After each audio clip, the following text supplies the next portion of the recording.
Story நேரம் Tamil வியூவர்ஸ்க்கு hi. Royal பெட்ரோத்தலோட next பார்ட்ல என்ன ஆக போகுதுன்னு இன்னைக்கு வீடியோல பார்க்கலாம். இந்த வைஸ் சான்சலரோட ஒய்ஃப் சாப்பிட கூப்பிடுறாங்க அப்படின்னு அவரும் வந்து உட்கார்ந்துட்டு இருக்காரு. இந்த ஒயின்லாம் குடிங்க அப்படின்னு சொல்லிட்டு அவங்க நிறைய சாப்பாடெல்லாம் இன்ட்ரடியூஸ் பண்ணிருக்காங்க. அம்மா, இந்த ஜெல்லி பேர் வந்தா மட்டும் நீங்க ரொம்ப அவளை வந்துட்டு பயங்கரமா கவனிச்சுக்கிறீங்க. அந்த பொண்ணு ராஜா கூட ஒன்னா வளர்ந்த பொண்ணு. பேசாம ஏன் ராஜாக்கே அந்த பொண்ணு பேசி முடிக்கிற விஷயத்த நீங்க ஏன் ஆரம்பிச்சு வைக்க கூடாது? மகாராணி ஆவறதுக்கான எல்லா தகுதியும் உங்க ஸ்டூடெண்ட் அந்த பொண்ணுக்கு இல்லையான்னு கேட்க, நீ வாய மூடு அப்படின்னு வைஸ் சான்சலர் கத்த ஆரம்பிக்கிறாரு.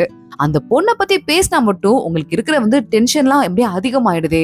எப்பவுமே பொறுமையா இருக்கிற ஆளு உங்களுக்கு என்னதான் ஆகுது அப்படின்னு கேட்க, அந்த பொண்ணுக்கு நிறைய திறமை இருக்கு. அவளை போய் ராஜாவை கல்யாணம் பண்ணிக்கிட்டு அந்த புறத்திலேயே அடங்கி இருக்க சொல்றியா அப்படின்னு கேட்டுட்டு மறுபடியும் இவர் கடுப்பாயிட்டு இருக்க. ஏன் அதுக்குன்னு சொல்லிட்டு இப்படி கத்துவீங்களா அப்படின்னு அவங்க சண்டை போடுறாங்க. வைஸ் சான்சலர் அங்க இருந்து கிளம்பி போயிடுறாரு. எவ்வளவு கொழுப்பு இவருக்கு அப்படின்னு சொல்லிட்டு சான்சலரோட ஒய்ஃப் பயங்கரமா கோவமாவே இருக்காங்க. ஜில்லி அடுத்த நாள் வைஸ் சான்சலர் கூட வெளியே வந்துட்டு இருக்கா. மாஸ்டர், உங்களை பாக்குறதுக்கு ஒரு ஆள் வந்திருக்காங்க அப்படின்னு கூட்டு போயிட்டு இருக்கா. அங்க உள்ள பார்த்தா மீட்டி வெயிட் பண்ணிட்டு இருக்கா. வைஸ் சான்சலருக்கு வணக்கம் அப்படின்னு அந்த பொண்ணு ஒரு பெரிய கும்பிட மீட்டி போட்டுட்டு இருக்கா. இந்த பொண்ணு தானா அந்த எக்ஸாம்ல கூட பெரிய விஷயம் ஆச்சே அப்படின்னு கேட்க, ஆமா இந்த பொண்ணு தான் அப்படின்னு ஜீலி இன்ட்ரோடியூஸ் பண்ணி வைக்கிறா. என்னால உள்ள ஒண்ணு கூட்டு போறதுக்கெல்லாம் ஹெல்ப் பண்ண முடியாதுமா, ஆனா கண்டிப்பா நாங்க ஒண்ணு பண்ண முடியும். நீ வேணா என்கிட்ட வந்து எங்களோட காலேஜ்ல வந்து சேர்ந்து படிக்கிறதுக்கு என்னால முடிஞ்ச ஹெல்ப் பண்ண முடியும்னு சொல்ல, ஜீலி போயிட்டு மாஸ்டர் அவளுக்கு ஏதாவது ஹெல்ப் பண்ணுங்க அப்படின்னு கெஞ்ச ஆரம்பிக்கிறா. இங்க பாருமா மீட்டி, நான் உனக்கு ஹெல்ப் பண்ண கூடாதுன்னு தான் நினைச்சேன். ஆனா ஜில்லி என்னோட ஃபேவரட் ஸ்டூடெண்ட். அந்த பொண்ணு உனக்கு சப்போர்ட் பண்ணதுக்கு அப்புறமா என்னால கண்டிப்பா ஹெல்ப் பண்ணாம இருக்க முடியாது. ஆனா நான் ஹெல்ப் பண்ணா கூட உனக்கு வந்து நிறைய பேர் இங்க எதிரிங்க உருவாயிருவாங்க. அத பத்தி கவலை இல்லையா அப்படின்னு கேட்க, நான் எக்ஸாம் எழுதி நான் நல்லா இருக்க கூடாது அப்படின்னு நிறைய பேர் நினைக்கிறாங்க. ஃபீமேல் ஸ்டூடெண்ட் எல்லாம் எந்த அதிகாரியாவே ஆக கூடாதுன்னு நினைக்கிறாங்க. ஆனா ராஜா தனியால கஷ்டப்பட்டுட்டு இருக்காரு.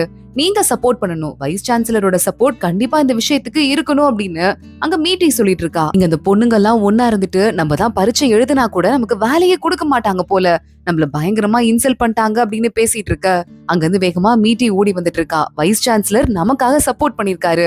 இந்த எக்ஸாம் கேன்சல் ஆலாம் ஆகாது. கண்டிப்பா நமக்கு ஒரு பதவி கிடைக்கும். யாரு பாஸ் ஆனதுன்னு பார்த்து சொல்லுவாங்க. அதுக்கு முன்னாடி ஒரு குட்டி போராட்டம் பண்ணலாம் அப்படின்னு சான்சலரோட வீட்டு வாசலுக்கு போயிட்டு, இங்க பாருங்க சார், எங்களோட பரீட்சை செல்லணும் அப்படின்னு சொல்லிட்டு வைஸ் சான்சலர்ல இருந்து இன்னும் முக்கியமான பல அதிகாரிங்க கிட்ட நாங்க சைன் வாங்கிட்டு வந்திருக்கோம். எங்களை நீங்க அப்படிலாம் ஈஸியா துரத்திட முடியாது. கண்டிப்பா நீங்க எங்களுக்கு ஹெல்ப் பண்ணி தான் ஆகணும். நாங்க இவ்வளவு கஷ்டப்பட்டு படிச்சு வந்ததெல்லாம் வேஸ்ட் பண்ண முடியாதுன்னு சொல்லிட்டு, அது மட்டும் இல்ல, சாதாரண பொண்ணு எங்களால ரகசிய பிரமாணத்தை பண்ண முடியாது. எந்த ரகசியத்தையும் எங்களால வாயை வச்சுட்டு சொல்லாம இருக்க முடியாதுன்னு சொல்லிட்டு தானே இவ்வளவு கேவலமா நினைக்கிறீங்க? ஏன் உங்க குடும்பத்துல பொண்ணுங்க குடும்பத்தை காப்பாத்துறதுக்காக உயிரையே கொடுக்கறதுக்கு துணிறது கிடையாதா? நான் சத்தியம் பண்றேன், அரசாங்கத்தோட சீக்ரெட் எதுவும் என் வாயில இருந்து எப்பவும் வெளியே போகாது. அப்படி வெளியே போச்சு அப்படின்னா என் உயிரே போனாலும் பரவாயில்ல அப்படின்னு சொல்லிட்டு மீட்டி மோதாலா கையில அப்படியே ரத்தத்தை வர வச்சு கை நாட்டு வச்சிடுறா. அங்க இருக்கிற அத்தனை பேரும் ஒரு மாதிரி டென்ஷனா இருக்காங்க. நம்மளும் இதை பண்ணலாமா, ரொம்ப ஆபத்து அதிகமா இருக்கேன்னு சொல்லிட்டு. ஆனா நான் சின்ன வயசுல இருந்து படிச்சது வேஸ்ட் ஆக கூடாதுன்னு அடுத்த பொண்ணு உங்க பக்கத்துல வந்து ரத்தத்தை வர வச்சு சைன் பண்ண. ஜில்லி பாத்துட்டு இருக்கா. ரத்தம்னா எனக்கு பயம் அப்படின்னு சொல்லிட்டு இருக்கா. உடனே மீட்டி சிரிச்சிட்டு இருக்க. பக்கத்துல இருக்க ஒரு பொண்ணு, ரத்தம் இல்லைன்னா என்ன, மேக்கப் பவுடர் என்கிட்ட இருக்கு, லிப்ஸ்டிக் பவுடர், அதை வச்சு போடுன்னு சொல்ல, ஜில்லியில இருந்து மத்த எல்லா பொண்ணுங்களும் நாங்க எங்க உயிரையும் பணயம் வைக்கிறோம், எந்த வார்த்தையும் எங்கள்கிட்ட வெளியே போகாது, ரகசியம் காக்கப்படும்னு சொல்லிட்டு சைன் பண்ணிடுறாங்க. இப்ப சான்சலரால எதுவும் பண்ண முடியல. எல்லாரும் கிளம்பி வீட்டுக்கு போங்க அப்படின்னு சொல்லிட்டு அவரும் அமைதியா அங்க இருந்து போயிட்டு இருக்காரு. இங்க மீட்டி ராஜாவை பாக்குறதுக்கு வந்துட்டு இருக்கா. ராஜா, பரவாயில்லையே, நிறைய வேலை பண்ற போல அப்படின்னு சொல்லி கேட்டுட்டு இருக்க. ராஜா, நீங்க தனியா இருக்கீங்க, உங்களுக்கு என்னால முடிஞ்ச அளவுக்கு எவ்வளவு ஹெல்ப் பண்ணுமோ நான் பண்றதுக்கு ரெடியா இருக்கேன். உங்க பேரு குவான், அதுக்கு வந்துட்டு எப்பவுமே தனி ஒருவன் அப்படின்னு சொல்லிட்டு ஒரு அர்த்தம் இருக்கு. உங்களோட அப்பா இந்த பேரை உங்களுக்கு வச்சதுக்கு என்ன காரணமா இருக்கும் நீங்க நினைக்கிறீங்கன்னு மீட்டி கேட்டுட்டு இருக்கா. குவான் யோசிச்சு பாக்குறான். அவங்க அப்பாக்கு இவனுக்கு ரொம்ப குட்டி வயசு இருக்கும் போதே, ஒரு 5-6 வயசு இருக்கும் போதே உடம்பு முடியாம போயிட்டு இறந்து போயிருக்காரு. அவர் இறந்து போறதுக்கு முன்னாடி, அப்பா நீங்க போயிடாதீங்கப்பா என்னை விட்டு, நான் இன்னும் இந்த நாட்டை நடத்துறதுக்கு ரெடி ஆகல, அப்புறம் நான் உங்க பேருக்கு நல்ல பேர் சேர்க்காட்டி என்ன பண்றது, எனக்கு ரொம்ப கவலையா இருக்குப்பா அப்படின்னு சொல்ல, அதுவும் இல்லாம நான் தனியா ஆளா ஆயிருவேணும்னு பயமா இருக்கு, எனக்குன்னு இந்த பேலஸ்ல யாருமே இல்லப்பான்னு சொல்லிட்டு அழுதுருக்கான். இங்க பாரு, ஒரு ராஜாக்கு ரத்தம் கூட வரலாம், ஆனா அப்பயும் அவன் தலை கீழே குனிய கூடாது. நீ ராஜா வாங்குறதுக்காகவே பிறந்திருக்க பையன். உனக்கு தனிமை ஒருவேளை உன்னை சூழ்ந்தா கூட உனக்குன்னு இருக்க கடமைகள் எப்போதும் உன்னை பிஸியா உன்னை துணைக்கு இருக்கும் அப்படின்னு சொல்லிட்டு அதுக்கப்புறம் இறந்து போயிருக்காரு. அத பத்தி யோசிச்சு பார்த்துட்டு குவா நின்னுட்டு இருக்க. கண்டிப்பா தனிமையா இருக்கணுங்கிறதுக்காக அந்த பேரை வச்சிருக்க மாட்டாரு. உங்களை போல இன்னும் ஒருத்தன் கிடையாது இந்த நாட்டை பாதுகாக்கிறதுக்கு, நீங்க தனி ஒருவன் தான் இருக்கீங்கிறதுக்காக தான் கெத்தா அந்த பேரை வச்சிருப்பாரு. எல்லா பேருக்கும் ஒரு பாசிட்டிவ் சைடு நெகட்டிவ் சைடு இருக்கும். நீங்க ஏன் நெகட்டிவ் சைட பார்த்துட்டு டல்லா இருக்கீங்க? பாசிட்டிவா இருங்க ராஜா, நாங்கெல்லாம் உங்களுக்கு இருக்கோம்னு சொல்லிட்டு மீட்டி மோட்டிவேட் பண்றா. கையில ஒயின் பாட்டில் வச்சிட்டு இருக்கா. நான் இதுவரையே தெரியுமா ஒயினே குடிச்சது கிடையாது. எப்பவுமே ராஜா பொறுப்பை ஏத்துக்கிட்டதுல இருந்து நான் ரொம்பவே பிஸியா இருப்பேன். அது மட்டும் இல்லாம எப்பவுமே அலர்ட்டா இருக்கணும். சோ குடிச்சதே கிடையாது. முதல் தடவையா ஒன்னால இந்த ரூலை பிரேக் பண்றேன் அப்படின்னு சொல்லிட்டு மீட்டி குடுக்கிற ஒயினை இவன் குடிக்க ஆரம்பிக்கிறான். ஆமா ராஜா, அது மட்டும் கிடையாது. உங்களோட கையில இருக்கிற ஆயுதமா என்ன மாத்திக்கோங்க. அதுக்கப்புறம் சான்சலருக்கு எதிரா நீங்க என்ன யூஸ் பண்ணலாம். நானே என்ன எவ்வளவு ஸ்ட்ரெங்தன் பண்ணிக்க முடியுமோ பண்ணிக்கிறேன்னு சொல்ல உடனே பயங்கரமா குவான் கோவமாயிட்டு இருக்கான். இங்க பாரு, இதோட சீரியஸ்னஸ் தெரியாம பேசிட்டு இருக்க. எதுக்கும் ஒரு வார்த்தையை பேசுறதுக்கு முன்னாடி பார்த்து பேசு அப்படின்னு சொல்லிட்டு அவன் கையில வச்சு இந்த பாட்டில கீழே போட்டு உடைச்சிட்டு கிளம்பி போயிட்டு இருக்கான். இங்க வீட்டுல ஜீலி இருந்துட்டு இருக்கா. அவளுக்கு அன்னைக்கு ஸ்டமக் பெயின் போல. அத கண்டுக்காம நம்ம ஷென்னு போயிட்டு அவகிட்ட ஏதோ பேசிட்டே இருக்க வயிறு புடிச்சிட்டே உட்காந்துட்டு இருக்கா. அங்க வர நியன் வேகமா ஷென்ன வெளியே இழுத்துட்டு போயிடுறான். போயிட்டு வயிறு வலிக்கு என்ன மருந்து செய்யறது அப்படிங்கறத செக் பண்ணிட்டு அந்த மருந்த ஜீலிக்கு அவன் பண்ணி கொடுக்குறான். நேரா மறுபடியும் உள்ள போயிட்டு வெள்ளம் போட்டு இந்த மருந்து பண்ணிட்டு இருக்கேன், டேஸ்டா இருக்கும், நீ குடி, வாமா குடிச்சா நல்லதுன்னு சொல்ல ஜீலி குடிக்கிறா. நிஜமா ரொம்ப நல்லா இருக்குடா அப்படின்னு சொல்லிட்டு இருக்கா. நியன் அவளை பாத்துட்டு அப்ப நீ நல்லா ரெஸ்ட் எடுன்னு வைக்கப்பட்டு அங்க இருந்து வெளியே ஓடி போயிட்டு இருக்கான். அடுத்த நாள் காலையில நியன் கண்ணை கட்டிட்டு அங்க வர எக்கச்சக்கமான ஆளுங்க கூட சண்டை போட்டுட்டே இருக்க யாராலையும் நியனை தோக்கடிக்க முடியல. அவங்க கண்ணு ஓப்பன்ல இருந்தா கூட நியன் வின் பண்ணிட்டே இருக்கான். பரவாயில்லையே, நெஞ்சு உரம் போட்டு வளர்த்த மாதிரி உறுதியா இருக்குன்னு சொல்லிட்டு அங்க நம்ம ராஜா வர அத்தனை பேரும் காலில் விழுந்துட்டு இருக்காங்க. பிராக்டிஸ் பண்ணும் போது யாரும் மரியாதை செலுத்த வேணாம், பிராக்டிஸ் காலத்துல எல்லாருமே சமமானவங்க தானே. நேரா உள்ள போயிட்டு நியன் கலக்குற அப்படின்னு சொல்ல, இல்ல ராஜா, நாட்டை பாதுகாக்கிறதுக்காக உங்களுக்காக என்னைக்கா இருந்தாலும் ஒரு நாள் நான் தலைமையேத்து படையெடுத்து கூட்டு போக வேண்டியவனாச்சேன்னு சொல்ல, ராஜாவோட அசிஸ்டன்ட் இருப்பானே, கண்டிப்பா அதுக்கான முழு தகுதி உனக்கு இருக்கு அப்படின்னு சொல்லி சிரிக்க ஆரம்பிக்கிறான். ராஜா பாக்குறாரு அசிஸ்டன்ட், உங்க அப்பா நாட்டை பாதுகாத்து போற வீர மரணம் அடைஞ்சவரு.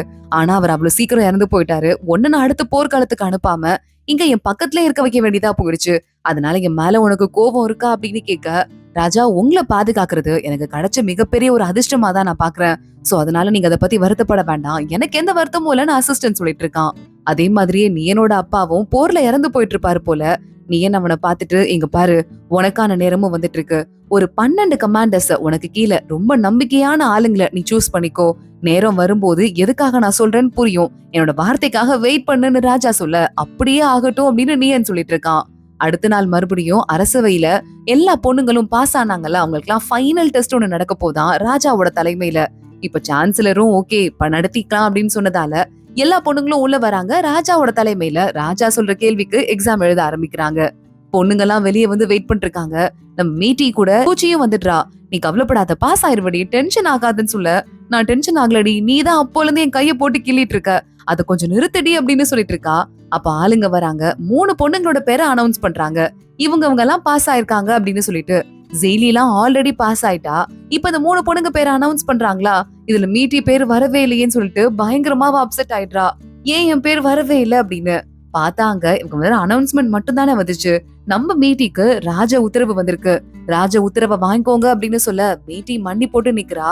டாப் ஸ்காலரா, இந்த நாட்டோடையே பெண்கள் எக்ஸாம் எழுதுனதுலயே டாப் ஸ்காலரா மீட்டி வந்திருக்காங்க அப்படிங்கிற ஸ்பெஷல் அங்கீகாரத்தை நம்ம ராஜா மீட்டிக்கு ராஜ உத்தரவுல கொடுக்கறாரு. மீட்டி பயங்கரமா ஹாப்பி ஆயிடுறா. அதை வாங்கிட்டு பூச்சியை பார்த்து, கேட்டியா பூச்சி, நான் தான் டாப் ஸ்காலர் அப்படின்னு சொல்லிட்டு இருக்கா. பூச்சி அதுக்கு மேல ஹாப்பி ஆயிட்டு இருக்கா. மீட்டிய சுத்தி இருக்க மத்த ஃப்ரெண்ட்ஸ் எல்லாம் கூட ரொம்ப ரொம்ப ஹாப்பியா இருந்துட்டு இருக்காங்க. இங்க அதே நேரம் சான்சலர் கிட்ட அசிஸ்டன்ட் பேசிட்டு இருக்கான். இங்க பாத்தீங்களா, மீட்டி அடுத்து ஃபர்ஸ்ட் பிளேஸ் வாங்கிட்டா, டாப் ஸ்காலர் ஆயிட்டா. இப்படியே போனா அவளுக்கு பவர் அதிகமாயிடுமேன்னு சொல்ல, மீட்டிக்கு எந்த ஒரு வேலையும் கொடுக்க வேண்டாம், வேலை கொடுக்கற பொறுப்பு நம்ம கையில தானே இருக்கு. அவளுக்கு எந்த ஒரு வேலையும் கொடுக்காம அப்படியே டாப் ஸ்காலர்ங்கிற பேர் மட்டும் வச்சுட்டு அவளால என்ன பண்ண முடியும்னு சொல்லிட்டு இருக்கான். சூப்பர் ஐடியான்னு அசிஸ்டன்ட் அங்க இருந்து கிளம்புறான். மீட்டிய டாப் ஸ்காலர் அப்படிங்கிற ஒரு பேர்ல ஊர்வலமா ஊர் முழுக்க கொண்டு போறாங்க. அத்தனை பேரும் கையெல்லாம் தட்டி என்ஜாய் பண்ண, மீட்டி தங்கிட்டு இருக்க இந்த ஹோட்டல் ஆளு இருக்காங்கல்ல, அந்த லேடி பயங்கரமா ஹாப்பி ஆயிடுறா. மீட்டி எங்க ஹோட்டலுக்கு வா வான்னு சொல்லிட்டு கத்திட்டு பயங்கரமா என்ஜாய் பண்ணிட்டு இருக்கா. மீட்டி அவங்கள பார்த்து சிரிச்சிட்டு இருக்கும் போதே இன்னொரு பக்கம் பூச்சி இருந்துட்டு, மீட்டி இங்க பாரு பாரு அப்படின்னு கூப்பிட்டுட்டு பூச்சி நிறைய பேனர்ஸ் எல்லாம் ரெடி பண்ணி வச்சிட்டு இருக்கா. இவ்ளோ அறிவு யாருக்கு இருக்கு, பிரில்லியன்ட் மைண்ட், என்னோட ஃப்ரெண்டு அப்படின்னு சொல்லிட்டு பேனர்ஸா இருக்கு. டாப் ஸ்காலர் கங்க்ராச்சுலேஷன்ஸ் சொல்லிட்டு கத்திட்டே பூச்சி அப்பாவி மாதிரி ஓடி வந்துட்டு இருக்க. மீட்டிக்கு அவளை பாக்குறதுக்கே பயங்கர ஹாப்பியா இருக்கு. எனக்காக இவ இருக்காளே, அந்த ஹோட்டலுக்கா எனக்காக ஹாப்பியா இருக்காங்க அப்படின்னு சொல்லிட்டு பாத்துட்டே இருக்கா. அடுத்து கொஞ்ச தூரத்துல மீட்டி இங்க பாருங்க பாருங்கன்னு ஒரு குரல் கேக்குது. மேக்கப் பொருள் எல்லாம் மீட்டி வாங்கினான்னு சொல்லிட்டு வித்துட்டு இருந்தான்ல, அவன் தான் நின்னுட்டு இருக்கான்.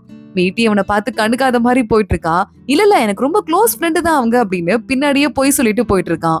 இந்த ஊர்வலம் ஒரு வழியா முடியுது. அடுத்து பூச்சி நேரா வந்து இந்த ஊர்ல நம்ம ஊர் டேஸ்ட் ஒரு ஹோட்டல்ல போட்டுற வேண்டியதான் அப்படின்னு ஹோட்டல்ல பாத்துட்டு இருக்கா.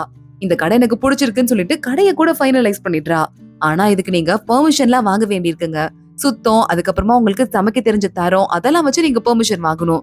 கேபிட்டல் சிட்டிங்கிறதால பெர்மிஷன் வாங்குறது ரொம்ப கஷ்டம். கிட்டத்தட்ட 1 இயர் கூட பெர்மிஷன் கிடைக்கிறதுக்கு ஆயிடும்னு சொல்ல, என்னங்க சொல்றீங்கன்னு பூச்சி கேட்டுட்டு இருக்கா. யார்கிட்ட வாங்கணும் அப்படின்னு கேட்க, தெரு கமிஷனர் வருவாரு, அவர்கிட்ட தான் வாங்கணும், அவர்தான் அதுக்கான எல்லா பொறுப்பையும் கையில வச்சிட்டு இருக்காருன்னு அந்த பக்கமா ஷென்னு போறான். அவனை காட்ட ஆரம்பிக்க, ஐயோ இவனை அன்னைக்கு நம்ம அடிக்காத குறையா ஹோட்டல்ல இருந்து துரத்தி விட்டோமே, இவனை எப்படி நம்ம இப்ப கூட்டு போய் பெர்மிஷன் வாங்குறதுன்னு சொல்லிட்டு பூச்சி யோசிக்கிறா.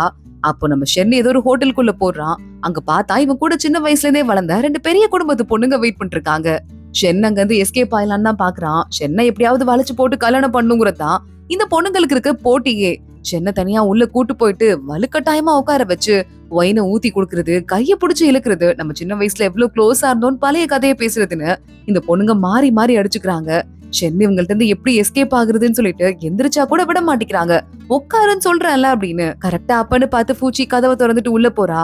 என்னங்க அது, அந்த ஊர்ல என்ன கல்யாணம் பண்ணிட்டு வந்துட்டு இங்க ஏதோ வேற 2 பொண்ணுங்க கூட பேசிட்டு இருக்கீங்க, உங்களுக்கு கொஞ்சம் கூட மனசாட்சியே இல்லன்னு சொல்ல ஆரம்பிக்க, ஷென்னு பாக்குறான் ஹெல்ப் தான் பண்றா போலன்னு. ஆமா, அந்த ஊருக்கு போனப்ப இவள கல்யாணம் பண்ணிட்டேன், இவதான் என் பொண்டாட்டின்னு சொல்லிட்டு தோல்ல கைய போட்டு நின்னுட்டு இருக்கான். பூச்சி கையேற்றான்னு காதுல சொல்லிட்டு இருக்கும் போதே அந்த 2 பொண்ணுங்க இருக்காங்கல்ல பக்கத்துல வராங்க. பலார்னு இவனுக்கு ஆளுக்கு ஒரு அறை விட்டுட்டு அங்க இருந்து போறாங்க. ஷென்னு பாக்குறான், ஏமா காப்பாத்துறதுக்கு தான் வர, ஒரு ஈஸியான ஃபார்மட்டா யூஸ் பண்ண கூடாதா, இவ்வளவு கஷ்டப்பட்டு தான் காப்பாத்துவியான்னு கேட்க பூச்சி சிரிச்சிட்டு இருக்கா.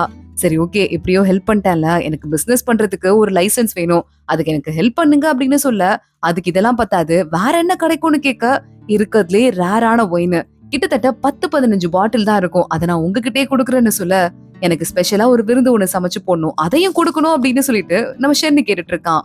சரி ஓகே, வேற வழியே இல்ல, ஒத்துக்கிறேன்னு சொல்லிட்டு கைய நீட்டி நீட்டி பேச, கைய மடக்கி பேசுமா, இது கேபிட்டல் சிட்டி, மரியாதையா பிஹேவ் பண்ணிக்கோன்னு சொல்லிட்டு ஷென் அங்க இருந்து கிளம்பி போயிடுறான். இங்க ஜில்லி மாஸ்டரோட பேசிட்டே வண்டியில வந்து இறங்குறா. அங்க நியன் வெயிட் பண்ணிருக்கான். நியனுக்கு இவங்க 2 பேரும் ஒன்னா க்ளோஸா இருக்குது, அந்த மாஸ்டர் ரொம்ப க்ளோஸா இருக்குது பிடிக்காது போல. இங்க வா ஜில்லி, வீட்டுக்குள்ள போகணும், வேலை இருக்கு, நம்மளுக்காக டின்னருக்காக உன் அம்மா அப்பா எல்லாம் வெயிட் பண்ணிருக்காங்கன்னு சொல்ல, அந்த மாஸ்டர் கையில இருந்து ஏதோ கிஃப்ட் எல்லாம் கொடுத்துட்டு அடுத்து நேரா உள்ள போறாரு. இவனும் முறைச்சிட்டு நேரா நம்ம ஜில்லிய உள்ள கூட்டு போயிடுறான். மாஸ்டர் இதைய பத்தி யோசிச்சுட்டு அங்க இருந்து கிளம்பிடுறாரு. இங்க உள்ள போனா நியன் இருக்கான்ல, அவங்க அப்பா இறந்து போனதுக்கு அப்புறமா ஷென்னோட ஜில்லியோட வீட்டுலதான் வளர்ந்தான் போல. அதனால அவங்க அப்பாக்கு நம்ம நியன் மேல அவ்வளவு பெருமை இருக்கு.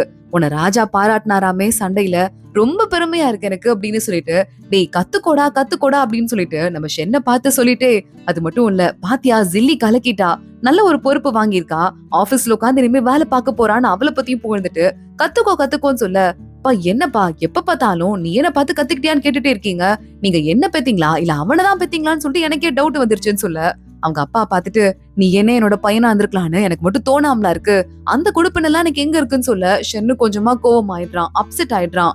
ஆனா அவங்க அம்மாக்கு பாக்க பாவமா இருக்கு, ஏங்க இப்பெல்லாம் சொல்றீங்க அப்படின்னு கேட்டுட்டு இருக்காங்க. ஷென்னு பாத்துட்டு இருக்கும் போதே அடுத்து நம்ம ஜீலிக்கு பிரைஸ் எல்லாம் கிஃப்ட் எல்லாம் கொண்டு வராங்க, புதுசா வேலை கிடைச்சிருக்கு அப்படின்னு சொல்லிட்டு ஷென்னு இதெல்லாம் பாக்குறான். சரி ஓகே, நானும் தான் பாஸ் ஆனேன், எனக்கும் தான் வேலை கிடைச்சது, எனக்கு ஏதாவது கிஃப்ட் கொடுத்தீங்களா என்ன ரொம்ப கேவலமா தான் ட்ரீட் பண்றீங்கன்னு சொல்லிட்டு கோச்சிட்டு அங்க இருந்து பாதியிலே போயிடுறான். அவங்க அம்மா பாத்துட்டு, ஏங்க அப்படி பண்றீங்க, பிள்ளைக்கு பிடிச்ச சூப்ப ஒரு வாய் கூட குடிக்கல, நல்ல பையனா தானே இருக்கான் அப்படின்னு கேட்க, ராஜாவோட க்ளோஸ் ஃப்ரெண்டா இருக்கதால எல்லாமே அவனுக்கு ஈஸியா கிடைக்குது, ராஜா முழுக்க முழுக்க அவனை நம்புறாரு, அதுதான் அவனுக்கு இருக்கிறதுலே மிகப்பெரிய ஆபத்தும் கூட. ஏன்னா அங்க இருக்கிற அதிகாரிகளோட பேனாலாம் இருக்கிற போர்ல இருக்க வாளை விட ரொம்ப கூர்மையானது, அவன் எவ்வளவு அளவுக்கு ஸ்ட்ராங்கா இருக்கானோ அதுதான் அவனுக்கும் ராஜாக்கும் நல்லதுன்னு சொல்லிட்டு மாஸ்டர் சொல்லிட்டு இருக்காரு. அதுதான் கரெக்ட்னு சொல்லிட்டு அவங்க அம்மாவுக்கு கூட தெரியுது, ஆனா வருத்தப்பட்டு இருக்காங்க. இங்க மறுபடியும் மீட்டி வந்துடுறா. மீட்டியும் பூச்சியும் பேசிட்டு இருக்காங்க. நம்ம 2 பேரும் ஹோட்டல்லாம் ஸ்டார்ட் பண்ண போறோம், நீ கவலையே படாதுன்னு. அப்ப யாரோ வராங்க, ஒரு லெட்டர் ஒண்ணு குடுக்குறாங்க. பூச்சி அதை வாங்கிட்டு போறா. என்னடி இது போஸ்ட் அப்படின்னு சொல்லிட்டு மீட்டி கேட்டுட்டு இருக்க, இல்லடி உனக்கு வேலைக்கு அப்பாயின்மெண்ட் ஆர்டர் தான் வந்திருக்குன்னு நினைச்சு நான் பார்த்தேன், ஆனா இங்க இருக்கிற எல்லாருக்கும் ஜில்லிக்கு வேலை கிடைச்சிருச்சு, உன் கூட பாஸ் ஆனா அத்தனை பேருக்கும் கிடைச்சிருச்சு, ஏன் உனக்கு மட்டும் அப்பாயின்மெண்ட் ஆர்டர் வரலன்னு சொல்ல மீட்டிக்கு தெரிஞ்சிருது. என்னை எப்படியாவது சைட்லைன் பண்ணுன்னு சொல்லிட்டு வேலையே இல்ல அப்படிங்கறத காட்டிக்கிறதுக்காக தான் எனக்கு வந்து வேலை கொடுக்காம இருக்காங்க, என்ன மறுபடியும் ஊருக்கு அனுப்ப பாக்குறாங்க அப்படிங்கறத மீட்டி கண்டுபிடிக்கிறா. அப்பன்னு பார்த்து சான்சலர் உங்களை கூப்பிடுறாரு அப்படின்னு சொல்லிட்டு அனௌன்ஸ்மெண்ட் வருது. போய் தான் ஆகணும், அவாய்ட் பண்ண முடியாதுன்னு சொல்லிட்டு மீட்டி நேரா அந்த அட்ரஸ்க்கு போனா, அங்க பார்த்தா மத்த அந்த பொண்ணு அபிஷியல்ஸ் எல்லாம் இருக்காங்க. அங்க நம்ம ராஜா குவானோ உட்காந்து பயங்கரமா ஒயின் எல்லாம் குடிச்சிட்டு இருக்கான். மீட்டி அங்க போறா. சான்சலர் பேர் சொல்லி கூப்பிட்டேன், அப்ப கூட தைரியமா வந்திருக்கியே, வந்து உட்காரு அப்படின்னு சொல்லிட்டு கங்க்ராச்சுலேஷன்ஸ் சொல்லிட்டு இருக்கான். சான்சலர் அங்க வந்துட்டாரு. என்ன ராஜா இது, இந்த இடத்துக்கு 6வது லெவல் இல்லனா அதுக்கும் மேல இருக்கிற அதிகாரிங்க மட்டும்தான் உங்க கூட உட்கார்ந்து சாப்பிடுற தகுதி இருக்கு. மீட்டிக்கு அந்த மாதிரி பொறுப்பே இல்ல, அவ எப்படி இங்க வரலான்னு கேட்க, ராஜா பாத்துட்டு நானும் அதை தான் பாக்குறேன். அந்த பொண்ணு ஃபர்ஸ்ட் பிளேஸ் வந்திருக்கா, அவளுக்கு எப்படி ஒரு வேலை கிடைக்காம இருக்கும்னு கேட்க, எல்லா இடத்துலயும் வேலை ஃபுல்லா இருக்கு ராஜா, காலி இங்கேயும் இல்ல, அதனால அந்த பொண்ண அவளோட ஊருக்கே அனுப்பி வச்சு நல்ல பெரிய பொறுப்பா கொடுத்துடலாம் அப்படின்னு சொல்ல, ராஜா பாத்துட்டு இருக்கான். ரொம்ப பண்றது அநியாயம் மாதிரி உங்களுக்கு தெரியலன்னு கையில இருக்கதெல்லாம் உடைச்சிட்டு ஒரு நல்ல ஒரு போஸ்ட்ல ஒரு அறிவாளியை கொண்டு வந்து வைக்கணும்னு சொன்னா அது கூட நடக்க மாட்டேங்குது. அதுக்கு கூட நான் உங்ககிட்ட பிச்சை கேட்டுட்டு இருக்கணுமா என்ன அப்படின்னு சொல்லிட்டு கண்டபடி கத்திட்டு, சான்சலர் ஓவரா பண்ற மாதிரி இல்ல அப்படின்னு கழுத்துக்கிட்ட வாழ கொண்டு போய் வச்சிட்டு இருக்கான். சான்சலரே ஒரு செகண்ட் பயந்து போயிடுறாரு. என்ன பயந்துட்டீங்களா, சும்மா விளையாடுன அப்படின்னு சொல்லிட்டு இருக்க, ஒரு ராஜா குடிச்சிட்டு இவ்வளவு இன்அப்ராப்ரியேட்டா பிஹேவ் பண்றது தப்புன்னு சொல்ல உடனே குவான் பாக்குறான். மீட்டிக்கு ஒரு பெரிய பொறுப்பு கொடுத்துட்டான். அதாவது இன்டெலிஜென்ஸ் பீரோ இருக்கும்ல, அந்த பீரோக்கு தலைவியா ஒரு பொறுப்பு. அதே மாதிரி எதுக்காக ஜீலிக்கு ஏதோ ஒரு பழைய ஆபீஸ்ல உட்காந்து தூசி அடைஞ்ச ஃபைல பாக்குற பொறுப்பை கொடுக்குறீங்க, அவளுக்கு நான் மீட்டியோட அசிஸ்டண்டா பொறுப்பை கொடுக்குறேன் அப்படின்னு சொல்லிட்டு அங்க இருந்து நேரா கிளம்பி உள்ள போயிட்டு இருக்கான். எல்லாரும் ஷாக் ஆயிட்டு பாத்துட்டு இருக்காங்க. உள்ள போறவன் நம்ம குவான் இவ்வளவு நேரம் குடிச்ச மாதிரிதான் நடிச்சிருந்திருக்கான். மீட்டி வருவா, உள்ள விடுன்னு சொல்ல இதுக்கும் மேலையா வர போறாங்கன்னு அசிஸ்டன்ட் கேட்டுட்டு இருக்கான். ஆனா மீட்டி வரா. உள்ள போனதும் எதுக்கு என்ன பாக்க வந்த அப்படின்னு குவான் கேட்க ஆரம்பிக்க, எனக்காக நீங்க வெயிட் பண்ணிட்டு இருப்பீங்கன்னு தோணுச்சு, அதுக்காக தான் வந்தேன் அப்படின்னு மீட்டி சொல்லிட்டு இருக்கா. இங்க பாரு, உனக்கு இதுக்கும் மேல ஹெல்ப் பண்ற வேலைய சில பேர் பொறுப்பா பாத்துக்குவாங்க. ஜில்லி ஆல்ரெடி ஹெல்ப் பண்ணுவா, அதே மாதிரி ஷென்னும், அதே மாதிரி நீனும் உனக்கு ஹெல்ப் பண்ணுவா அப்படின்னு சொல்ல மீட்டி உடனே அமைதியா பாத்துட்டு இருக்கா.